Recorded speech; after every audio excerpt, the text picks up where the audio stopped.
Human beings are incredibly poor judges of risk and future reward. One classic illustration of this is provided by the Monty Hall problem. Monty Hall was the host of a 1970s game show, Let's Make a Deal. Part of the show asked contestants to choose one of three doors. Behind one door was a prize like a car. Behind the other two doors was a goat, a heap of trash, or some other zunk. Once contestants chose a door, Monty Hall, knowing what was behind the other two, would open one of the other two doors, revealing a non-winning option. The host would then ask the contestants if they would like to switch to the last closed door. The question is, should you switch? Would you have switched? Only about 13% of contestants actually chose to switch doors. But had they switched, their odds of winning would have doubled. Initially, you have a 33% chance of choosing the winning door. There's a 2/3 chance that the prize is behind one of the other two doors. Monty Hall's revelation of the losing choice does not change those odds. There is still a 2/3 chance that the winning door was one of the doors you didn't choose. Considering the problem with 100 doors makes the paradox a bit easier to see. If I ask you to choose one out of 100 doors, and then gave you the choice to either keep your door or trade it for all of the other still closed doors, would you change your choice then? Probably. Revealing what's behind the losing doors doesn't change this, yet most people have a hard time seeing this. If it's still not making sense, you might consider visiting the Let's Make a Deal simulator and trying a few games for yourself. See if you win more by switching or staying put. The link's available on the course Moodle site. The Monty Hall problem highlights two important phenomena in international politics. First, it shows that human beings are pretty poor judges of probability and risk. This is why casinos post hot and cold numbers on roulette wheels. If a roulette wheel has generated, say, 12 numbers in a row, does that mean that a red number is more or less likely on the 13th spin of the wheel? Is it more or less likely to be black? In reality, neither is the case. Each spin of the wheel is an independent event. The roulette wheel has no memory of the previous spin. The previous spins, even if 100 or 1 million in a row were red, will have no effect on the current spin. The human mind, though, looks for patterns even where they may not exist. Second, the Monty Hall problem also illustrates the phenomenon economists call the endowment effect. The endowment effect suggests that our willingness to pay for something we don't own is generally lower than our willingness to accept a price for something that we do. We tend, in other words, to overvalue things we already have. Humans are loss adverse. That is, once we see something as ours, selling it is perceived as a loss.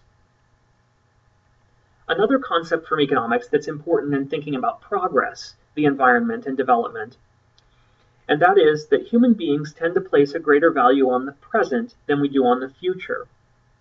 If I offer you $100 today or $120 a year from now, which would you take? Most people would choose to take the $100 today. But at some point, your calculus might change. What if I offered you the choice between $100 today and $10,000 a year from now? The future promise of $10,000 would probably be enough to convince you to delay your gratification and wait. The tipping point, the point at which you would actually decide to delay gratification for a year, is probably somewhere between those two figures. That tipping point is the discount rate. Collectively, our ability to judge risk and probability, the endowment effect, and the discount rate have important implications for development and the environment. They suggest that our ability to understand complex environmental implications of development may be undermined both by our lack of ability to judge the risks associated with particular activities and by our preference for immediate development over the long term. Diffused risks of particular environmental impacts like climate change or an oil spill will be underestimated. Further, even if we understand the risk and can make a decision, the calculus of that decision, because of the discount rate, may tend to undervalue the impact of a particular decision on future generations. The Yagan peoples of the Terra del Fuego in Chile have a fascinating word, Mamilapa Natapi. Roughly translated, it refers to a look shared by two people, with each wishing that the other will initiate something that they both desire, but which neither wants to start. Political scientists don't have such a distinct word, but we have a similar phenomenon captured by the collective action problem. Writing in 1965, political economist Mansur Olson argued that unless the number of individuals is quite small, or unless there is coercion or some special device to make individuals act in their common interest, rational, self-interested individuals will not act to achieve their common or group interests. The problem of collective action is rooted in the non-excludable nature of some types of common pool resources, as we previously discussed, and in the free rider problem. The free rider problem occurs when someone can capture the benefits from a resource, good, or service without paying for its cost. There's little incentive for the free rider to cooperate. Environmental issues are often described as free rider dilemmas, undermining the collective action necessary to address them. Yet Nobel Prize-winning economist Elinor Ostrom's work on common pool resources suggests that this need not always be the case.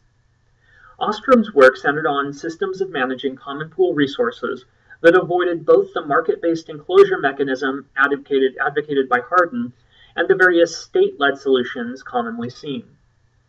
Her case studies range from mountain meadows in the Swiss Alps to the forests of Japan, from irrigation systems in Spain, the Philippines, and Nepal, to fisheries in Turkey, Sri Lanka, and Canada.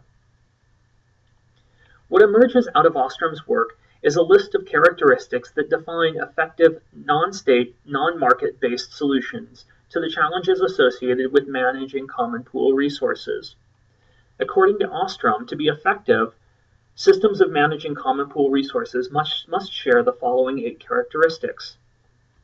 The common pool resources must have clearly defined boundaries, and there must be a mechanism to exclude non-participating, non-entitled parties from the commons.